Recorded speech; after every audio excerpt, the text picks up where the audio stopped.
എല്ലാവർക്കും സലു കിച്ചണിലേക്ക് സ്വാഗതം. നമ്മളുടെ ഇപ്പോഴത്തെ വീഡിയോ കാലാവസ്ഥ അനുസരിച്ച് ഞാനൊരു 6:30 മണിയൊക്കെ കഴിഞ്ഞിട്ടേ ടെറസിലേക്ക് വരത്തുള്ളൂ കേട്ടോ. അപ്പൊ കാണുന്നൊരു കാഴ്ചയാണ് ഈ കാണുന്നത്. നല്ല രസമാണേ. അത് കഴിഞ്ഞിട്ട് ഞാൻ താഴെ വന്ന് നമ്മളുടെ ഈ കൊച്ചു പൂന്തോട്ടത്തിലേക്ക് വരും. അതിൽ ഒരു പൂവാണെങ്കിലും അത് കാണുമ്പോഴും അതിങ്ങനെ മണത്തറിയുമ്പോഴും ഒക്കെ ഒരു പ്രത്യേക ഒരു മനസ്സുഖം എനിക്ക് ലഭിക്കുന്നുണ്ട് കേട്ടോ. അപ്പൊ ഞാൻ രാവിലെ ഇങ്ങനെയൊക്കെയാണ് എൻ്റെ ഒരു പ്രഭാതം ആരംഭിക്കുന്നത്. അപ്പൊ അതിൽ നിന്ന് എനിക്ക് തോന്നുന്ന ആ ഒരു ദിവസത്തെ ഒരു ഊർജം എനിക്ക് ഇതിൽ നിന്നൊക്കെ കിട്ടും എന്നാണ് എൻ്റെ ഒരു എന്താ പറയാ എൻ്റെ ഒരു ഫീലിംഗ്.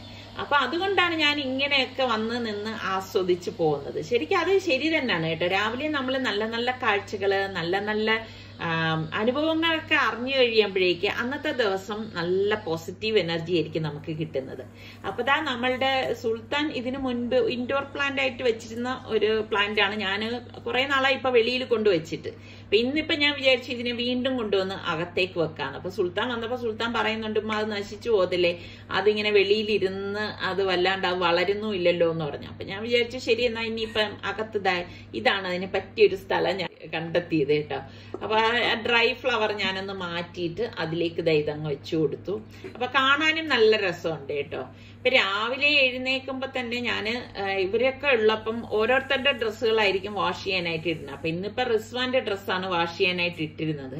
അപ്പൊ വാഷിങ് കഴിഞ്ഞപ്പോഴേക്ക് റിച്ചു ഇപ്പൊ ആ തുണികള് ടെറസിലേക്ക് കൊണ്ട് വിരിക്കാനായിട്ട് പോവാണ്. അപ്പൊ റിച്ചു വിരിക്കാൻ പോയപ്പോ ഞാനും കൂടെ പോയെന്ന് വേറൊന്നിനുമല്ല. ഇപ്പൊ നമ്മൾ രാവിലെ കണ്ട ആ ഒരു പ്രഭാതമല്ല കണ്ടോ. ശരിക്കും ആകാശമൊക്കെ നല്ല രസമുണ്ട്.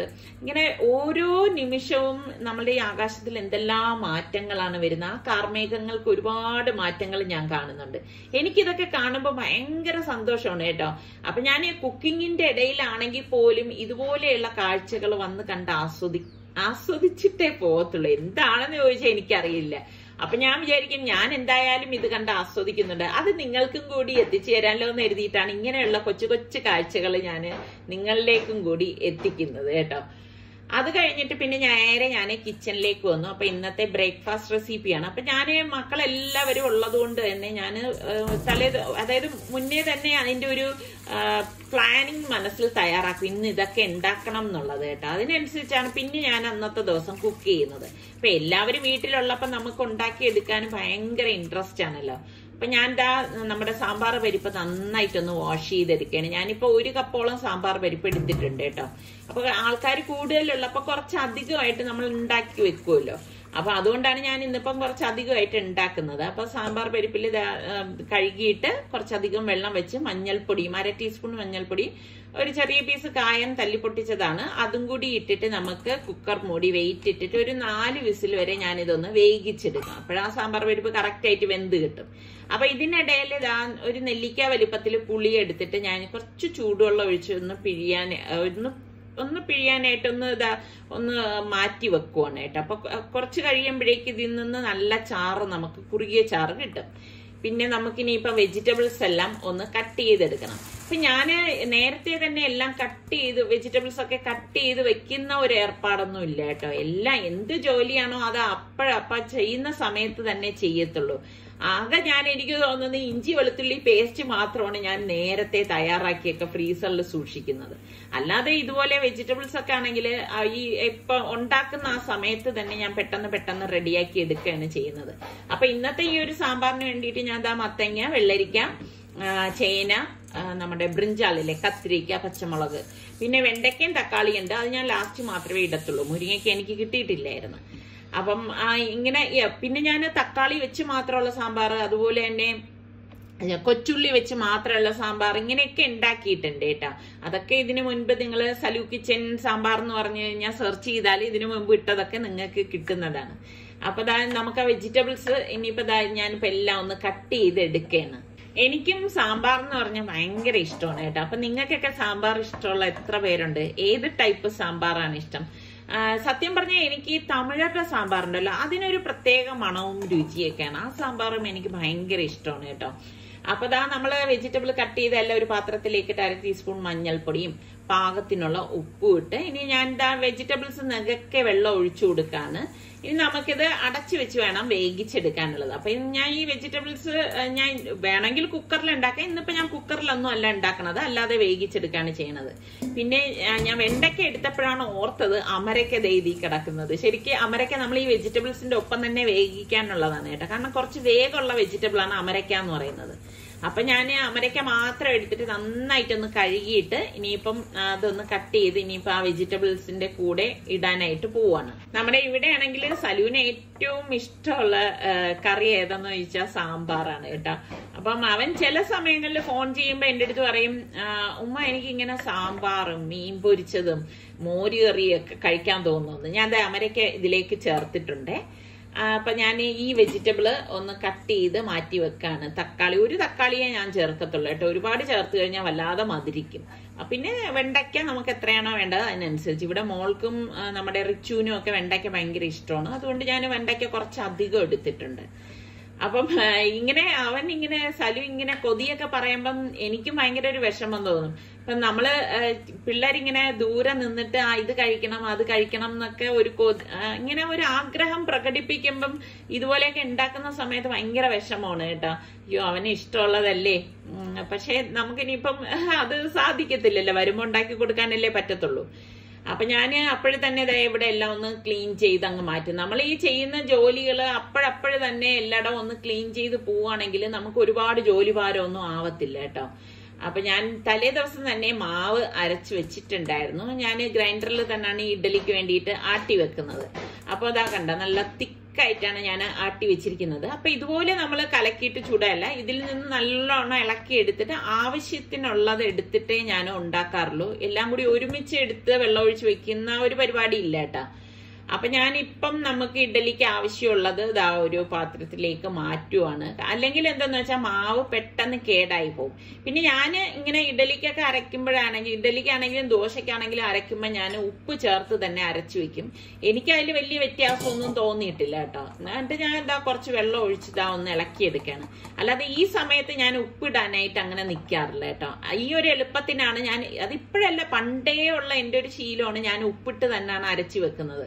പക്ഷെ ആ മാവ് എല്ലാവരും പറയും പുളിച്ചു പോവും ചീത്തായി പോവും എന്നൊക്കെ. എനിക്ക് അങ്ങനെയൊന്നും ഇതുവരെ അനുഭവപ്പെട്ടിട്ടില്ല കേട്ടാ. അപ്പൊ നമ്മുടെ ഇഡ്ഡലി മാവിന്റെ കൺസിസ്റ്റൻസിയിൽ ഞാനൊന്ന് കലക്കി എടുത്തിട്ടുണ്ട്. പിന്നെ ഇഡ്ഡലി തട്ട് ഞാൻ എണ്ണ തടവേണം കേട്ടോ. ഞാൻ ഈ ഇഡ്ഡലി തട്ടിൽ എണ്ണ തടവുമ്പോ വെളിച്ചെണ്ണ തന്നെ തടവാൻ നോക്കും കേട്ടോ. അപ്പൊ എനിക്കൊരു പ്രത്യേക മണം ഇഡ്ഡലിക്ക് ഫീൽ ചെയ്യാറുണ്ട്.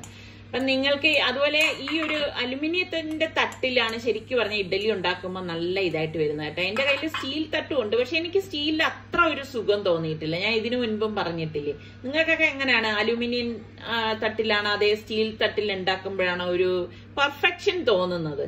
എന്താണെന്ന് അറിയത്തില്ല. സ്റ്റീൽ തട്ടിൽ നമ്മൾ ഉണ്ടാക്കിയെടുക്കുമ്പം രണ്ടും കൂടി നിങ്ങൾ ഉണ്ടാക്കിയിട്ട് നോക്കി നോക്കണം കേട്ടോ. ശരിക്കും വ്യത്യാസം അനുഭവപ്പെടുന്നുണ്ട്. അപ്പൊ ഞാൻ മാവ് ആവിയേറ്റാനായിട്ട് വെച്ചിട്ടുണ്ട്.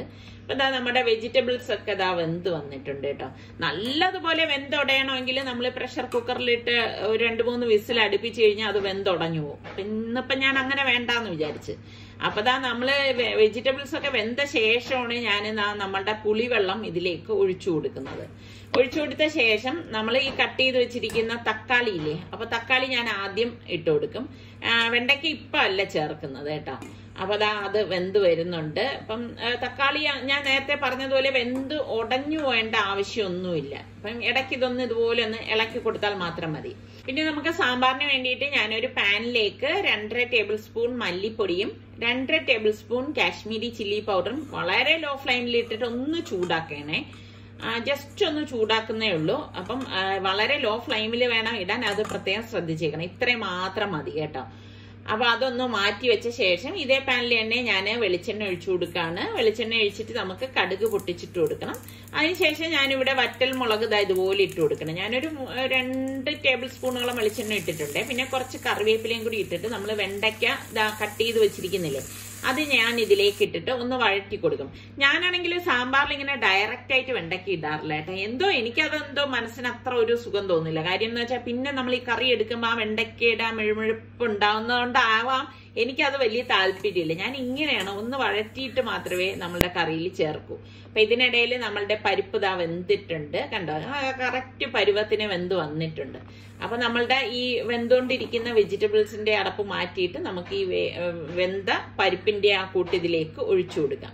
അപ്പൊ ഇതൊഴിക്കുമ്പോഴാണ് ശരിക്കും നമുക്ക് ആ സാമ്പാറിന്റെ മണം കിട്ടുന്നത് കേട്ടോ. അപ്പൊ ഇതാ നമ്മളുടെ പൊടിയിൽ ഞാൻ കുറച്ച് വെള്ളം ഒഴിച്ച് ഒന്ന് കലക്കിയിട്ടാണ് ഇതിലേക്ക് ഒഴിച്ചു കൊടുക്കുന്നത്.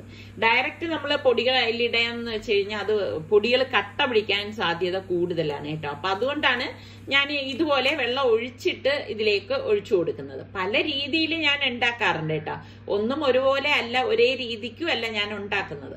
അപ്പൊ ദാ ഇത് നമുക്ക് ഒന്ന് ഇളക്കി കൊടുക്കണം. അപ്പം എന്തെങ്കിലും പൊടികൾ അതിലുണ്ടെങ്കിൽ കട്ടയില്ലായിരിക്കാൻ നന്നായിട്ട് ഒന്ന് ഇളക്കി കൊടുത്താൽ മാത്രം മതി. ഇപ്പൊ തന്നെ നല്ല ഒരു മണം വരുന്നുണ്ട് കേട്ടോ. കാരണം പരിപ്പിൽ നമ്മൾ കായം ഇട്ടിട്ടല്ലേ വേവിച്ചെടുത്തത്. അപ്പൊ അതുകൊണ്ട് തന്നെ നല്ല വാസനയാണ് വരുന്നത്. അപ്പൊ ഇതിനിടയിൽ ഇതാ നമ്മളുടെ ഇഡ്ഡലിയും റെഡി ആയിട്ടുണ്ട്. അപ്പൊ ഇഡ്ഡലിയും സാമ്പാറും നല്ല ഒരു കോമ്പിനേഷനാണ് അല്ലേ. അപ്പം ഇഡ്ഡലി ഇഷ്ടമുള്ള എത്ര പേരുണ്ട്? അപ്പൊ ഞാൻ ഇതാ ഇഡ്ഡലി ഒന്ന് തണുക്കാനായിട്ട് മാറ്റി വെച്ചു. ഒന്ന് തണുത്ത ശേഷം മാത്രമേ നമ്മൾ ഇത് ഇളക്കിയെടുക്കാവൂ, അല്ലെങ്കിൽ ഇതിൽ ഒട്ടിപ്പിടിച്ചിരിക്കാൻ സാധ്യത കൂടുതലാണ്. അപ്പൊ ഇതാ നമ്മുടെ സാമ്പാർ തിളച്ച് വരുന്നുണ്ട്. അപ്പം തിളച്ചൊന്ന് ദാ കുറുകി വരുന്ന ആ ഒരു സമയത്ത് ഞാൻ ദാ ഒന്ന് ഇളക്കി കൊടുക്കാണ് കേട്ടോ. ഞാൻ സാമ്പാറിൽ പൊട്ടറ്റോ ഒന്നും ഇടാറില്ല. എനിക്കെന്തോ പൊട്ടറ്റോ ഒന്നും ഇടുന്നത് വലിയ താല്പര്യമില്ല. അപ്പൊ ദാ നമ്മള് ഈ വഴറ്റി വെച്ചിരിക്കുന്ന വെണ്ടക്കയുടെ കൂട്ടുണ്ടല്ലോ, അത് ഇതിലേക്ക് ഇട്ടിട്ട് ദാ ഒന്ന് ഇളക്കി കൊടുക്കും. ഇനി പ്രത്യേകമായിട്ട് നമ്മൾ ഇതിലേക്ക് ഒന്നും ചേർക്കത്തില്ല കേട്ടോ. ഇതൊരു 2 മിനിറ്റ് അത്ര മാത്രം ദാ മൂടി വെച്ച് ഒന്ന് തിളപ്പിക്കത്തേ ഉള്ളൂ. അപ്പം നമ്മളുടെ ഇഡ്ഡലി തണുത്തപ്പോഴേക്കാണ്ട ഈസി ആയിട്ട് നമുക്ക് അതിൽ നിന്ന് വിട്ട് കിട്ടും. നല്ല പൂ പോലത്തെ ഇഡ്ഡലിയാണ്. അപ്പൊ ഞാൻ നേരത്തെ പറഞ്ഞതുപോലെ ഇഡ്ഡലിക്കൊക്കെ കുറച്ച് അധികം മാവ് വേണമെങ്കിൽ ഞാൻ ഗ്രൈൻഡറിൽ തന്നെയാണ് അരച്ചെടുക്കുന്നത്. ഇപ്പൊ ഞങ്ങള് 2 പേര് അല്ലെങ്കിൽ ഞങ്ങൾ 3 പേര് മാത്രം ഉള്ളപ്പോഴാണെങ്കിൽ ഞാൻ മിക്സിയിലിട്ട് അരച്ചെടുക്കാറുണ്ട് കേട്ടോ. അപ്പൊ ഇഡ്ഡലി എല്ലാം ഞാൻ എന്താ ഇവിടെ കാസറോളിലേക്ക് മാറ്റിയിട്ടുണ്ട്. അപ്പൊ ഇനിയിപ്പൊ ചമ്മന്തിക്ക് വേണ്ടിയിട്ട് ഞാൻ മിക്സിയുടെ ജാറിലേക്ക് തേങ്ങ ഇട്ട് കൊടുക്കുകയാണ്. ഏകദേശം 1 കപ്പ് തേങ്ങയും 2-3 ചുവന്നുള്ളിയും പിന്നെ ഒരു ചെറിയ പീസ് ഇഞ്ചിയും കൂടി കട്ട് ചെയ്തിട്ട് കൊടുക്കുക. പിന്നെ നമുക്ക് പാകത്തിനുള്ള ഉപ്പും വെള്ളവും കൂടി ഒഴിച്ചിട്ട് ഇതൊന്ന് അരച്ചെടുക്കാം. നമ്മുടെ സുൽത്താന് രാവിലെ തന്നെ ഇഡ്ഡലിയാണെന്ന് പറഞ്ഞപ്പോ എന്റെ അടുത്ത് വന്ന് പറഞ്ഞു, ഉമ്മ ഇന്ന് എനിക്ക് വെള്ളച്ചമ്മന്തി ഉണ്ടാക്കി തരണേന്ന് പറഞ്ഞു. അപ്പൊ ഞാൻ പറഞ്ഞു ശരിയെന്ന് പറഞ്ഞു. അതൊന്ന് അരച്ച ശേഷമാണ് നമ്മള് 4 പച്ചമുളക് ഞാൻ ഇതിലേക്ക് ഇട്ടിട്ട് അടിച്ചെടുക്കുന്നത് കേട്ടോ. അപ്പം ദാ ഒരു കറക്റ്റ് പരുവത്തിനായിട്ടുണ്ട്. അപ്പൊ ഇതിനിടയില് ഞാൻ ഈ പാത്രങ്ങളൊക്കെ ഒന്ന് കഴുകി വെക്കാണ്. ഇപ്പൊ നമുക്ക് ജോലി ഭാരം കൂടാതിരിക്കണമെങ്കിൽ നമ്മൾ ഈ ഇതിന്റെ ഇടയിലിടയിൽ നമുക്കൊരു ഇന്റർവെൽ പോലെ കിട്ടുമല്ലോ. ആ സമയങ്ങളിൽ ഇങ്ങനെയുള്ള ജോലികളൊക്കെ ഒതുക്കുകയാണെങ്കിൽ ശരിക്കും പറഞ്ഞാൽ നമുക്ക് ഭയങ്കര ഒരു ജോലി ഒരു ഭാരമായിട്ട് തോന്നത്തുമില്ല. എല്ലായിടം ക്ലീൻ ആയിട്ട് ഇരിക്കുമ്പോൾ നമുക്ക് ജോലി ചെയ്യാൻ ഒരു ഇൻട്രസ്റ്റ് കൂടുകയും ചെയ്യും. അപ്പൊ പാത്രങ്ങളെല്ലാം കുന്നുകൂടി കിടക്കുകയാണെങ്കിൽ നമുക്ക് ഭയങ്കര ഒരു ബുദ്ധിമുട്ട് തോന്നും.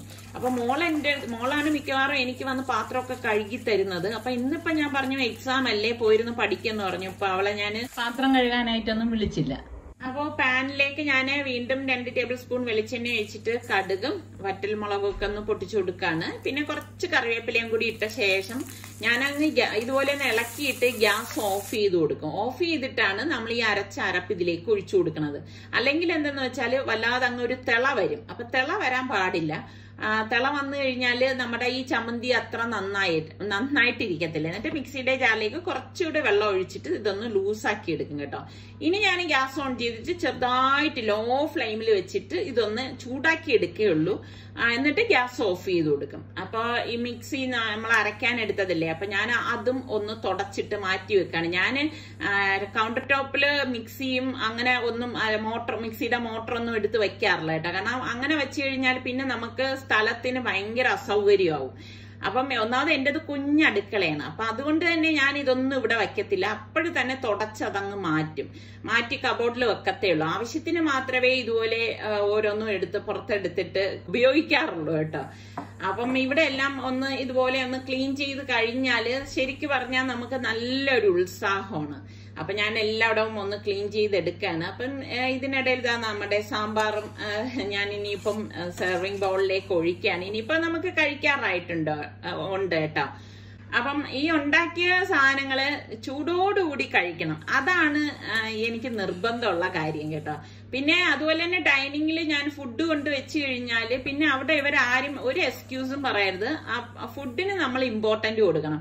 അതൊക്കെ എനിക്ക് നിർബന്ധമുള്ള കാര്യങ്ങളിൽ പെട്ടതാണ് കേട്ടോ. ഇനി എത്ര തിരക്കാണെന്ന് പറഞ്ഞാലും ഞാൻ പറയും ഡൈനിങ്ങിൽ ഫുഡ് വന്നു കഴിഞ്ഞാൽ അതിനെ റെസ്പെക്ട് ചെയ്തിട്ടുള്ള മറ്റു കാര്യങ്ങളൊക്കെ മതി. എന്നും നമ്മൾക്ക് കഴിക്കാൻ അന്നം വേണമെങ്കിൽ നമ്മൾ ഇങ്ങനെയൊക്കെയുള്ള കാര്യങ്ങളിൽ ഇമ്പോർട്ടന്റ് കൊടുത്തേ പറ്റത്തുള്ളൂ. എന്ത് തിരക്ക് വന്നാലും നമ്മൾ ആഹാരത്തെ റെസ്പെക്ട് ചെയ്യണം. പിന്നെ ഞാൻ ഇതുപോലെ വീഡിയോസ് ഒക്കെ ഇടുമ്പോഴേക്ക് ചിലപ്പം ഡിസ്റ്റർബൻസ് ഒക്കെ ഉണ്ടാവും കേട്ടോ. കാരണം അപ്പുറത്തെ വീട്ടിലും ഇപ്പുറത്തെ വീട്ടിലും തുണി നനപ്പും അതിന്റെ ബഹളം ഇതിലുണ്ടാവും. പിന്നെ ഓട്ടോറിക്ഷകൾ അതുപോലെ അപ്പുറമൊക്കെ വരുന്നതിന്റെയൊക്കെ ഡിസ്റ്റർബൻസ് ഉണ്ടാവും. നിങ്ങൾക്കൊന്നും അത് ബുദ്ധിമുട്ടാവില്ല എന്നാണ് ഞാൻ വിശ്വസിക്കുന്നത്. അപ്പൊ ഇതൊക്കെ കഴിഞ്ഞപ്പോഴേക്കും ഞാൻ നോക്കിയപ്പോൾ കിച്ചണിൽ ഒരാൾ ബിസ്ക്കറ്റ് ഒന്ന് ക്രഷ് ചെയ്തെടുക്കുന്നത്. പിന്നെ അതുപോലെ തന്നെ ബട്ടർ മെൽറ്റ് ചെയ്യിച്ചിട്ട് ബിസ്ക്കറ്റും ബട്ടറും കൂടി ഒന്ന് മിക്സ് ചെയ്തെടുക്കുകയാണ്. ഈ ബിസ്ക്കറ്റ് ചീസൊക്കെ അവൻ ഓൺലൈനിലാണ് വരുത്തിച്ചത് കേട്ടോ. അപ്പൊ ഞാനത് കണ്ടായിരുന്നു ഇവന് സാധനം വന്നിരിക്കുന്നത്. അപ്പൊ ഞാൻ ചോദിക്കുന്നുണ്ട് നീ എന്തിനു വേണ്ടി വരുത്തിച്ചെന്ന് പറഞ്ഞപ്പോ എന്റെ അടുത്ത് പറഞ്ഞില്ലായിരുന്നു കേട്ടോ. അപ്പൊ ഇതിപ്പോ പാഷൻ ഫ്രൂട്ട് പുഡിംഗ് ആണ് അവൻ എടുത്ത് ഇതിലേക്ക് ഇടുന്നത്. അപ്പൊ അത് അനിയത്തി ഉണ്ടാക്കി തന്ന പാഷൻ ഫ്രൂട്ട് പുഡിംഗ് ആണ്. അപ്പൊ നാച്ചുറൽ പാഷൻ ഫ്രൂട്ട് ആയതുകൊണ്ട് തന്നെ അതിന് കുറച്ച് പുളിപ്പുണ്ടായിരുന്നു. അപ്പൊ അവ അതിന് പുതിയൊരു രൂപത്തിലേക്ക് ആക്കാൻ വേണ്ടിയിട്ട് ചെയ്തിരിക്കുന്നതാണ്. ഇപ്പൊ ക്രീമും പുഡിങ്ങും കൂടി മിക്സ് ചെയ്ത ശേഷം ഇതിലേക്കൊന്ന് സെറ്റ് ചെയ്ത് വെക്കാണ്. സുൽത്താൻ ഇങ്ങനാണ് കേട്ടോ. എന്തെങ്കിലും കിട്ടിക്കഴിഞ്ഞു കഴിഞ്ഞാല് അതിനെ പുതിയ രൂപത്തിലേക്കൊക്കെ ആക്കി മാറ്റിയിട്ടൊക്കെയാണ് ചിലതൊക്കെ കഴിക്കുന്നത്. എന്നിട്ട് സെറ്റ് ചെയ്യാനായിട്ട് ഫ്രിഡ്ജിലേക്ക് വെച്ച് ഒരു 3-4 മണിക്കൂർ വേണം എന്ന് പറഞ്ഞത് സെറ്റ് ആവാൻ. അപ്പൊ 4 മണിക്കൂറൊക്കെ കഴിഞ്ഞ ശേഷം അവൻ സംഭവം എടുത്തോണ്ട് വന്നു. അപ്പം പുറം അത്ര അങ്ങോട്ട് സെറ്റ് ആയിട്ടൊന്നുമില്ല. പക്ഷെ അടിഭാഗം ബട്ടറും ബിസ്ക്കറ്റും ആയിട്ടുള്ളത് നല്ല കുറച്ച് ഹാർഡായിട്ട് തന്നെ വന്നു കേട്ടോ. അതാ സ്പൂണിട്ട് ഇങ്ങനെ താക്കുന്നത്. എന്തായാലും സംഭവം കിഡ് ടേസ്റ്റ് ആയിരുന്നു കേട്ടോ. അപ്പൊ ഇതൊക്കെ തന്നെയാണ് നമ്മളുടെ ഇന്നത്തെ വിശേഷങ്ങൾ എന്ന് പറയുന്നത്. അപ്പൊ സബ്സ്ക്രൈബ് ചെയ്യാതെ ആരെങ്കിലും ഉണ്ടെങ്കിൽ ഒന്ന് സബ്സ്ക്രൈബ് ചെയ്തേക്കണേ.